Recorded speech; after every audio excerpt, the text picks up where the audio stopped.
Assalamualaikum warahmatullahi wabarakatuh. Kembali di channel Jadi Begitu Ya, channelnya para pejuang NIB, bukan yang lain.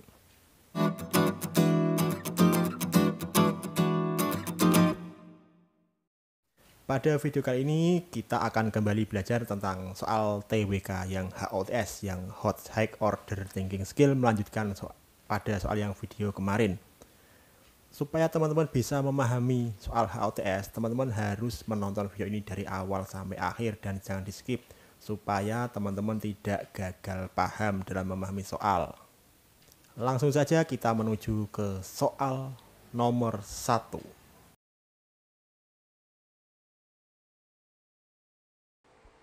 Oke, soal yang pertama kita lihat. Presiden Joko Widodo memerintahkan para menteri untuk meminta persetujuannya terlebih dahulu sebelum membuat peraturan menteri atau permen. Hal tersebut tertuang dalam surat edaran Sekretariat Kabinet nomor B-0144 garing Seskap garing Polhukam garing 04 garing 2020 tertanggal 23 April 2020 yang beredar di kalangan media. Terkait hal ini, anggota Komisi 9 DPR Saleh Partaunan Daulay mengapresiasi langkah Presiden. Bagi dia, hal itu memang perlu dilakukan sebagai ketegasan untuk meminimalisir regulasi-regulasi yang tidak memiliki satu semangat. Langkah Presiden Joko Widodo merupakan langkah yang bagus karena selaras dengan UUD 1945 pasal A 17 ayat 1 B 19 ayat 1 C 20 ayat 1 D 21 ayat 1 dan E 23 ayat 1. Dalam soal ini disinggung bahwa presiden itu ingin supaya para menteri itu berkoordinasi dan menunggu persetujuan presiden sebelum para menteri itu menerapkan sebuah peraturan menteri. Kenapa? Karena menteri itu adalah para pembantu presiden dalam melaksanakan tugasnya. Jadi sudah seharusnya para menteri itu berkoordinasi dan menunggu persetujuan dari presiden. Nah, karena ini menyangkut hubungan antara menteri dan presiden, maka jawaban yang sesuai adalah A, pasal 17 ayat 1, di mana disebutkan bahwa presiden itu dalam menjalankan tugas dibantu oleh para menteri. Kita lanjut ke soal yang kedua. Partai politik di Indonesia adalah organisasi yang bersifat nasional dan dibentuk oleh sekelompok warga negara Indonesia secara sukarela atas dasar kesamaan kehendak dan cita-cita untuk memperjuangkan dan membela kepentingan politik anggota masyarakat bangsa dan negara, serta memelihara keutuhan negara kesatuan Republik Indonesia berdasarkan Pancasila dan Undang-Undang Dasar Negara Republik Indonesia tahun 1945. Undang-Undang Nomor 31 Tahun 2002 tentang partai politik menyatakan bahwa partai politik perlu diadakan karena A. Merupakan salah satu wujud partisipasi masyarakat dalam mengembangkan demokrasi. B. Terbukti bahwa dengan adanya partai politik negara menjadi demokrasi. C. Melalui partai politiklah masyarakat dapat memilih presiden dan wakil presiden. D. Partai politik merupakan satu-satunya wadah untuk menyalurkan aspirasi. E. Banyaknya tuntutan masyarakat untuk membentuk partai politik. Dari kelima opsi ini semuanya itu ada benarnya, tidak ada yang salah. Tapi tetap saja kita harus memilih satu opsi yang paling benar dan paling mewakili semuanya. Kita tahu Indonesia adalah sebuah negara demokrasi di mana semua masyarakat, semua warga negara berhak untuk menyalurkan aspirasi mereka demi kemajuan bangsa dan negara. Karena itulah yang dinamakan dengan demokrasi. Akan tetapi dalam penyampaian aspirasi itu tentunya tidak dilakukan secara asal-asalan, tidak boleh dilakukan secara sembarangan, harus melalui wadah, melalui sarana dan tidak asal menyampaikan aspirasi. Dan salah satu wadah atau sarana untuk menyampaikan aspirasi masyarakat dalam melaksanakan demokrasi itu adalah partai politik. Jadi jawabannya adalah A.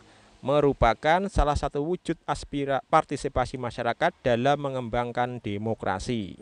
Sedangkan opsi B, C, D, dan E ini semuanya ujung-ujungnya adalah untuk melaksanakan demokrasi. Jadi pilihan A adalah pilihan yang paling tepat karena mewakili semua opsi B, C, D, dan E. Oke, next kita lanjut soal yang ketiga. pada penerapannya sebelum akhirnya berakhir pada tahun 1966 bersamaan dengan terbitnya Super Semar pada tanggal 11 Maret 1966, sistem demokrasi terpimpin melakukan berbagai bentuk penyimpangan. Penyimpangan tersebut tidak hanya berlaku dalam satu bidang saja, tetapi dalam berbagai bidang. Bahkan sudah menyimpang dari Pancasila dan UUD 1945 yang merupakan dasar hukum dan ideologi negara. Salah satu penyimpangan UUD 1945 di era demokrasi terpimpin adalah penyimpangan pasal 2 ayat 1 UUD 1945, yaitu A. Penetapan Manifesto Politik Republik Indonesia sebagai GBHN, di mana GBHN seharusnya disusun dan ditetapkan oleh MPR. B. Pemilihan anggota MPRS oleh Presiden. C. Pembubaran terhadap DPR dan pembentukan DPR-GR. D. Mengangkat Ketua MPRS dan DPR-GR sebagai jajaran menteri yang membantunya dalam kabinet kerja. Dan E. Pengangkatan Presiden seumur hidup. Jadi pada era demokrasi terpimpin itu pernah terjadi beberapa penyimpangan terhadap Pancasila dan juga UUD 1945. Nah, yang diminta pada soal ini adalah penyimpangannya terhadap pasal 2 ayat 1 UUD 1945.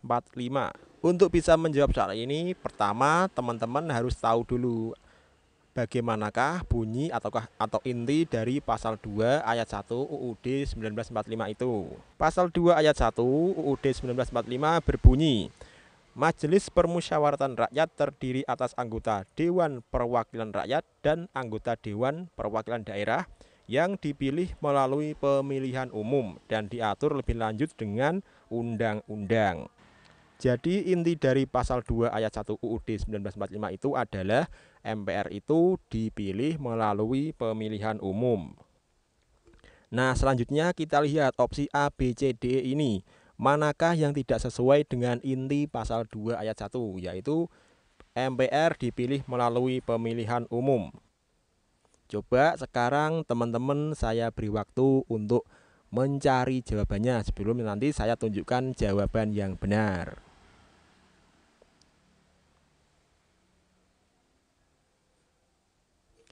Oke, sudah ketemu. Jawabannya adalah B. Pemilihan anggota MPRS oleh Presiden. Bang, kenapa ini jawaban yang benar, Bang?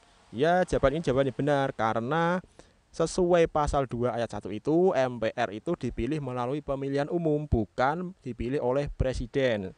Nah, pada jawaban E ini menunjukkan kalau MPRS itu dipilih oleh Presiden. Jadi hal itu sudah melanggar dan menyimpang dari pasal 2 ayat 1 UUD 1945. Bagaimana? Cukup mudah ya teman-teman, bisa dipahami. Intinya teman-teman harus paham dulu inti dari pasal 2 ayat 1. Bagi teman-teman yang kesulitan dalam memahami dan menghafal pasal UUD 1945, teman-teman bisa melihat trik cara menghafal UUD 1945 yang ada pada pojok atas ini ya teman-teman, silahkan diklik. Oke, kita lanjut ke soal yang keempat. Merdeka.com, Wakil Presiden Ma'ruf Amin menyebut pemerintah telah mengambil berbagai langkah strategis untuk mengantisipasi kelangkaan dan krisis pangan. Pemerintah menjamin ketersediaan stok pangan nasional dan ketahanan pangan nasional tetap terjaga. Ma'ruf menuturkan langkah-langkah yang diambil pemerintah adalah melakukan upaya intensifikasi, diversifikasi, penguatan cadangan beras pemerintah daerah, serta membangun lumbung pangan masyarakat. Langkah berikut ini dapat menunjang program pemerintah sebagaimana disebutkan oleh Wapres Ma'ruf Amin di atas kecuali ... Nah, untuk bisa menjawab soal ini, pertama kita harus tahu dulu salah satu program di atas, yaitu intensifikasi pertanian. Apa itu intensifikasi pertanian? Intensifikasi pertanian itu kita memanfaatkan lahan yang ada untuk menghasilkan jumlah yang lebih besar. Jadi lahan yang ada itu kita maksimalkan semaksimal mungkin. Itu yang dinamakan intensifikasi pertanian. Jadi intensifikasi pertanian itu kita memaksimalkan hasil panen pada lahan yang tersedia. Misalkan kita punya lahan 1 hektar. Nah, 1 hektar itu kita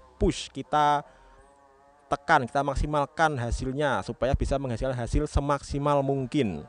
Kita lihat opsi A, pemanfaatan lahan untuk membuat restoran farm to table. Nah, farm to table itu seperti ini teman-teman. Kita mendirikan restoran yang mana restoran itu menjual produk makanan dari hasil pertanian langsung pada lahan tersebut. Jadi misalkan kita punya lahan pertanian, nah di samping lahan itu kita gunakan untuk menanam, juga kita bangun sebuah restoran di mana restoran itu menyajikan menu-menu yang berasal dari restoran dari lahan kita tersebut. Jadi sekali dayung 2-3 pulau terlewati.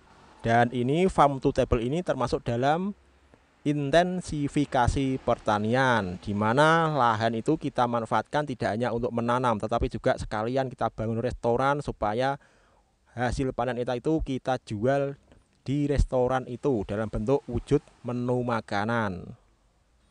Jadi jawaban ini adalah bukan jawaban yang tepat karena yang diminta adalah kecuali. Kita lihat yang B, memelihara beragam hewan ternak dalam satu kandang. Nah ini jadi kita punya satu kandang, kita isi dengan ayam, kerbau, sapi, dan lain-lain. Ini juga termasuk dalam intensifikasi pertanian.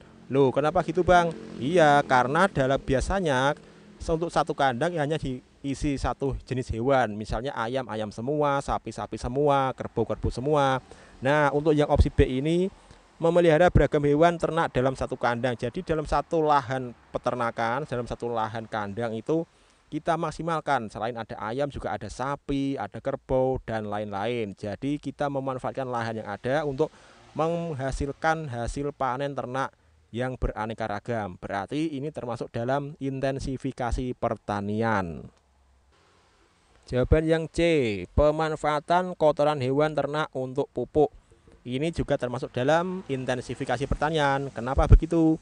Nah, hewan ternak selain kita manfaatkan entah itu dagingnya, susunya, atau bulunya, juga kita manfaatkan kotorannya untuk jadi pupuk. Jadi akan menghasilkan lebih banyak nilai ekonomis. Jadi ini termasuk dalam intensifikasi pertanian. Karena untuk satu objek hewan kita bisa memanfaatkan selain daging, bulu, dan juga susunya, kita manfaatkan juga kotorannya untuk pupuk.